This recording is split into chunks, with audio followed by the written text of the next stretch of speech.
Mensagem à igreja de Tiatira. Hoje é o dia de Tiatira.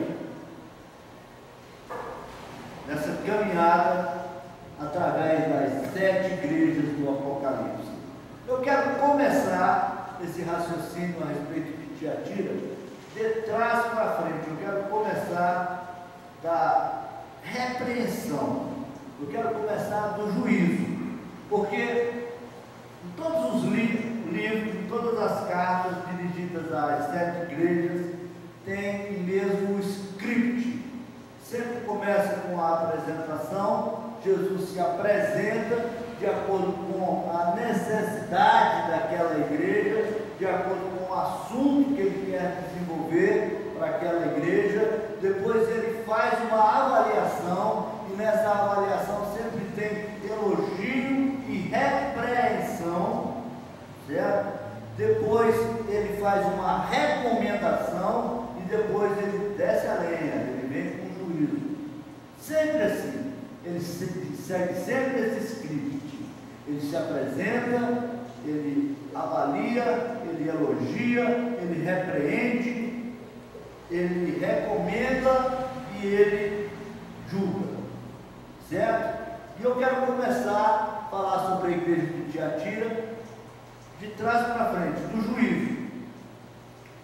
Está entre o capítulo 26, o versículo 26 e o 28 do capítulo 2. Diz assim: aos que conseguirem a vitória e continuarem a fazer até o fim a minha vontade, eu darei a mesma autoridade que recebi do meu Pai, autoridade sobre as nações, para governá-las com uma barra de ferro e quebrá-las em pedaços, como se fossem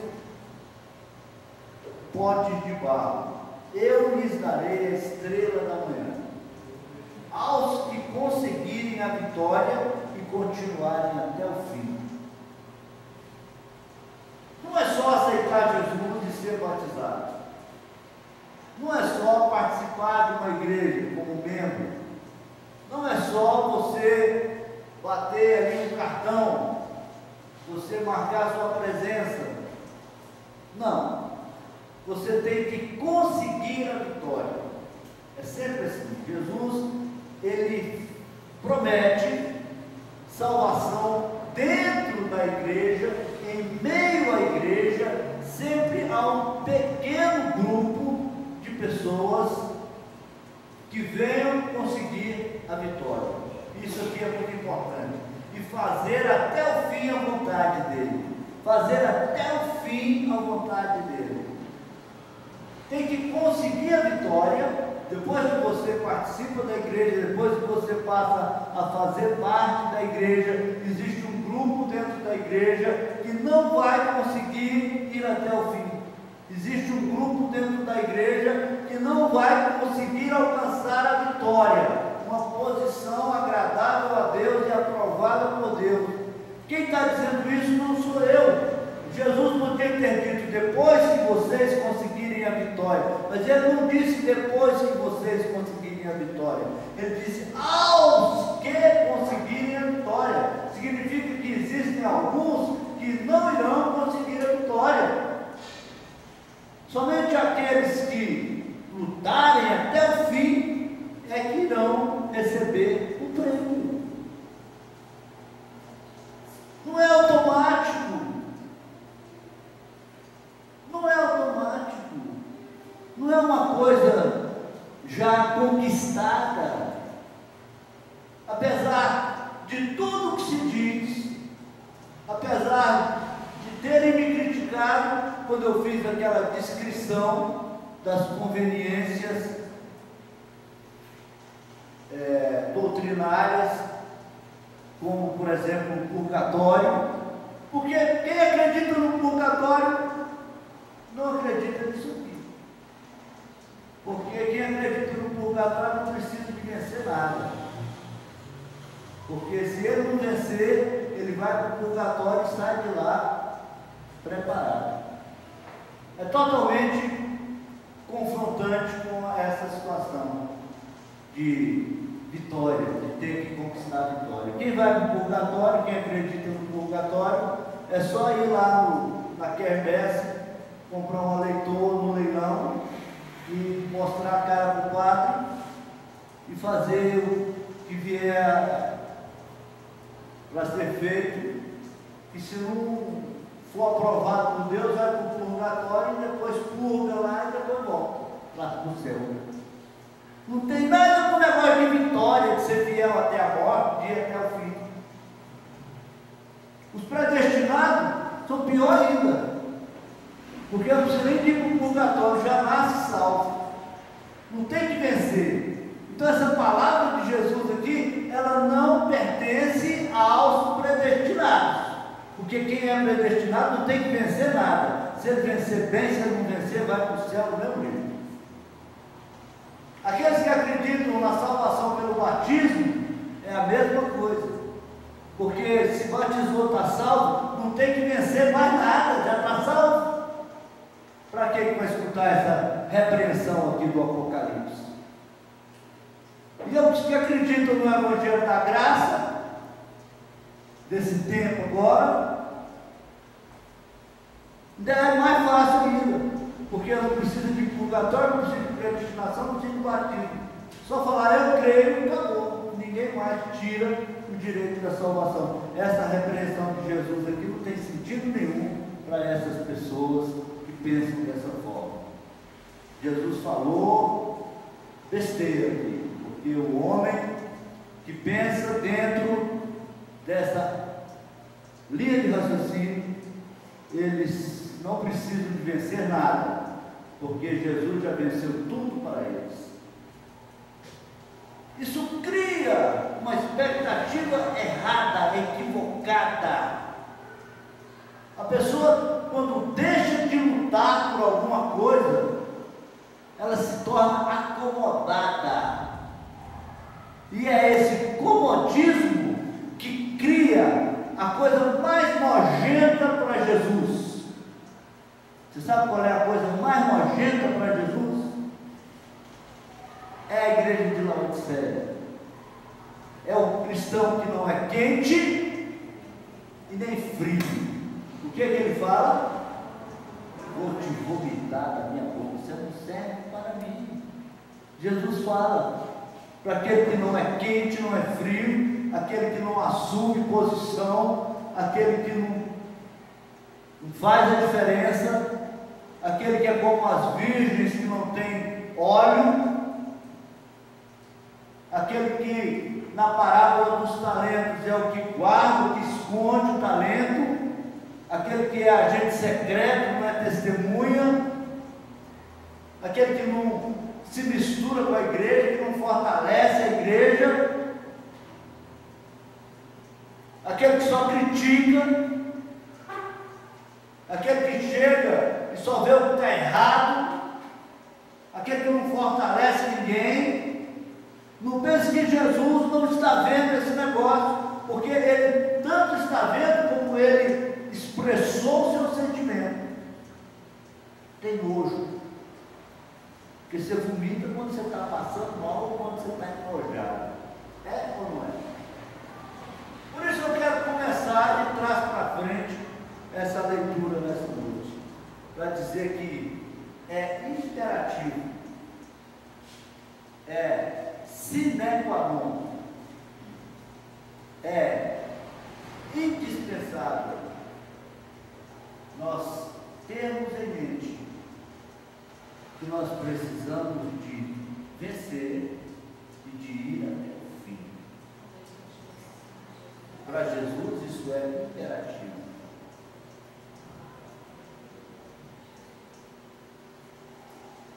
Certo, irmãos? Nessa igreja de Tiatira tem algumas situações intrigantes. Essa é a mensagem do Filho de Deus, que tem olhos que brilham como fogo e pés brilhantes como bronze polido. Eu sei o que vocês estão fazendo. Ele sabe o que a igreja está fazendo, porque ele é aquele que caminha no meio dos candelabros. Ele caminha no meio da igreja. Ele tem a igreja na palma das suas mãos e ele caminha, ele sabe o que está sendo feito, que cada um dos crentes, afinal de contas, ele vai salvar. Ele vai salvar, ele vai levar eternamente para a glória eterna. Ele tem que saber, ele tem que acompanhar. Ele está preparando uma coroa eterna para aqueles que vencerem. Ele tem que acompanhar. Ele sabe cada detalhe, cada fio de cabelo que existe na cabeça do crente. Ele já contou. Ele sabe cada detalhe, cada detalhe, cada detalhe. Eu acho interessante que essas 7 igrejas, elas não existem. Todas foram extintas, acabadas. Elas não prevaleceram, porque elas não fizeram de acordo com as recomendações de Jesus. Elas fracassaram e o castiçal delas foi retirado. Entretanto, aquilo que foi dito a respeito dessas igrejas e para essas igrejas é palavra de Deus. E nós estamos aqui estudando essas palavras, não essas igrejas. Porque essas igrejas não tem como estudá-las, porque elas foram extintas. Mas tudo que sai da boca de Deus é vida, tudo que sai da boca de Deus é eterno, tudo que sai da boca de Deus prevalece, permanece. E Deus usou o exemplo dessas igrejas para descrever a história, toda a história da igreja. Para nós é fácil percebermos isso nesse tempo que vivemos, pois as confrontações, as confirmações da própria história da igreja mostram a linha do tempo, mostram que Jesus tinha todo o conhecimento a respeito de cada acontecimento da igreja. Ele falou na igreja de Éfeso: tenho contra vocês que o amor de vocês está se esfriando. Falou que o amor estava esfriando, que eles não tinham mais aquele primeiro amor, que eles não tinham mais aquela coragem de enfrentar o mundo para salvar almas. Não tinham mais aquela tenacidade que os apóstolos tinham de sair pregando o evangelho por amor às almas, por amor a Deus. Que eles precisavam de voltar ao primeiro amor. Depois nós vimos na igreja de Esmirna que eles estavam sofrendo, que Jesus sabia que eles estavam sofrendo, mas que ao invés de tirar o sofrimento, ele ia aumentar o sofrimento, porque eles seriam perseguidos até a morte, e eles não poderiam negar Jesus diante da morte. Depois nós vimos na igreja de Pérgamo a aproximação, a chegada da doutrina de Balaão,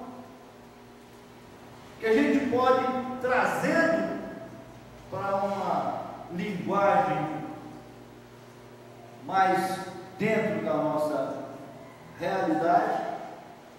Essa aproximação de Balaão significa uma mensagem, como a mensagem do profeta Balaão, para enfraquecer o povo, porque a igreja de Esmirna era forte, era estabelecida, não negava Jesus diante da morte. Então Balaão chegou na igreja de Pérgamo e começou a pregar uma outra mensagem, a tirar as pessoas daquela fé, daquele propósito de obedecer a palavra, daquele mesmo propósito que Jesus tinha de obedecer a palavra e de ser fiel. Balaão entrou com a intenção de perverter a fé, de criar idolatria e prostituição. E aqui fala, como nós vimos na quarta-feira, que alguns da igreja de Pérgamo começaram a dar atenção à pregação de Balaão, à mensagem de Balaão. Mas agora em Tiatira, a gente já vê uma situação diferente. Na linha do tempo, a igreja de Tiatira compreende de 538 a 1517. É o auge da igreja católica. E a gente já vê descrito aqui na igreja de Tiatira, na carta da igreja de Tiatira, a presença de uma prostituta, de uma tal Jezabel. Jezabel, ela estava levando o povo à idolatria, mas ela já estava dentro da igreja. Pouco antes de Pérgamo, Balaão estava anunciando uma mensagem diferente, mas alguns estavam dando ouvidos ainda. Quem dá ouvido para Balaão morre em Tiatira. Quem dá ouvido ao liberalismo religioso, quem dá ouvido a quem prega facilidades, quem sai da direção do Espírito Santo, quem procura agradar homens, quem por algum motivo segue outros deuses, que se tornam idólatras, que participam, que visitam outras celebrações, que é isso que simboliza a mensagem de Balaão. Quem dá ouvido para Balaão acaba morrendo em Tiatira. Porque em Tiatira, na igreja de Tiatira, Jezabel já estava estabelecida, já não era mais alguém pregando, alguém flertando, alguém querendo tragar, não. Já era algo estabelecido no meio da igreja, já tinha ali uma mensagem, já tinha ali uma doutrina nova, já tinha ali uma mentalidade, um raciocínio estabelecido. E esse raciocínio era o raciocínio do catolicismo romano. Quando as pessoas elas deixaram de buscar a Deus através de Jesus e começaram a buscar através do Papa. Quando o Papa se tornou tão forte que quando o imperador ia tomar o trono, ia ocupar o trono, precisava de ser ungido pelo Papa. Que aquela concentração, aquele direcionamento de fé para Jesus foi miscigenado, foi misturado, foi acrescentado, foi que as pessoas começaram a buscar o que buscavam diretamente em Jesus, começaram a buscar em Maria, começaram a buscar em ídolos, como nas crenças pagãs, que para cada necessidade, que para cada situação tinha um altar, tinha um ídolo. Então eles transformaram os discípulos, aqueles que eram seguidores de Jesus, que o apóstolo Paulo diz que não queria a glória, que não queria ser tratado como Deus Mercúrio, mas ele queria que a glória fosse dada a Jesus. Então, na igreja de Tiatira, isso mudou, porque as pessoas começaram a levantar clamor, levantar altar, consagração a Maria, os apóstolos, para ídolos, e a idolatria, aquilo que Deus abomina, porque a idolatria é abominável a Deus, passou a fazer parte da igreja, daquela igreja de Jesus, que Jesus morreu por ela, que Jesus enviou o Espírito Santo, que Jesus operou tantos sinais, tantos milagres. Então ali a idolatria, o abominável, a abominação para Deus, que é a idolatria, passou a fazer parte da igreja, nessa fase, na linha do tempo da igreja de Tiatira. Foi a perversão da igreja. O diabo entrou e perverteu o evangelho, como Balaão fez com Israel. Quando Israel começou a pecar, começou a se misturar com as mulheres moabitas e começou a participar das festas idólatras das mulheres da nação moabita, então perdeu aquela unção de Deus e enfraqueceu. A mesma coisa aconteceu com a igreja.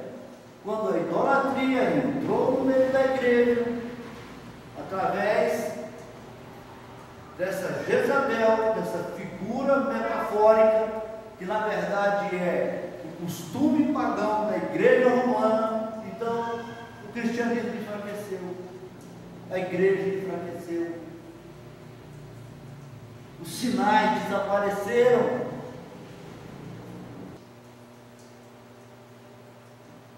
Aquilo que eles não conseguiram fazer, matando, queimando, perseguindo, eles conseguiram fazer quando se aliaram, mudaram de estratégia, traçaram o plano B e conseguiram enfraquecer a igreja completamente. Isso foi por mais de quase 1000 anos. Durante 1000 anos, as densas trevas da idolatria prevaleceram sobre a igreja de Jesus. Essa fase de Tiatira é uma fase sombria na linha do tempo da igreja. Vocês estão entendendo? Posso continuar falando? Mas ali, aos olhos de Deus, e é por isso que Deus fala que os olhos dele estavam sobre a igreja, que os olhos dele conheciam o sentimento das pessoas. Matarei os seguidores dela, e então todas as igrejas saberão que eu sou aquele que conhece os pensamentos e os desejos de todos. Eu sou aquele que conhece os pensamentos e os desejos de todos. Ali dentro daquela situação, ainda tinha salvação, porque Jesus conhece os pensamentos e os desejos de todos. Ali dentro daquela igreja atacada pela idolatria, existia salvação da parte de Jesus, da parte de Deus. Mas ele disse: matarei os seguidores dela. Aqueles que haviam se pervertido, aqueles que haviam deixado a sã doutrina, deixado de seguir Jesus, aqueles que perderam o vínculo com o Espírito Santo, aqueles que foram levados por Jezabel, e a imoralidade e a idolatria que ela pregava no meio da igreja, eles iriam morrer. Está dizendo aqui: eu matarei todos eles, para que as igrejas vejam. Não se trata, é uma linguagem figurada, mas essa morte no meio da igreja pode significar também, e eu acho que é isso que significa, a perda da salvação.